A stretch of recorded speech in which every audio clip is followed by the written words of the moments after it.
নমস্কার বন্ধুরা, আজ পনিরের একটি রেসিপি তোমাদের সঙ্গে শেয়ার করি। এখানে 150 গ্রাম মতো পনির নিয়েছি আর কিউব করে কেটে নুন মাখিয়ে নিয়ে হালকা করে এটা ভেজে তুলে নিলাম।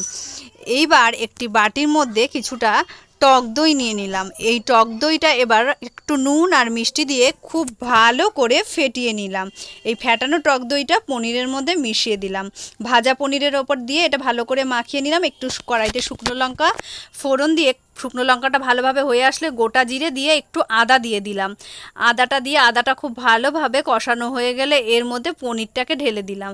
পনিরটাকে ঢেলে দিয়ে খুব ভালো করে একটু কষিয়ে নিলাম অল্প করে। তারপর এর মধ্যে দিয়ে দিলাম কাজু বাদাম আর পোস্তর পেস্ট। এটাও ভালো করে কষিয়ে শুকিয়ে আসলে একটু জল দিয়ে দিলাম, একটু কাঁচা লঙ্কা বাটা দিয়ে দিলাম, একটু লবণ আর একটু মিষ্টি দিয়ে দিলাম। তারপর এর মধ্যে অ্যাড করে দিলাম একটুখানি গোলমরিচের গুঁড়ো। ব্যাস রেডি আজকের আমাদের পনিরের এই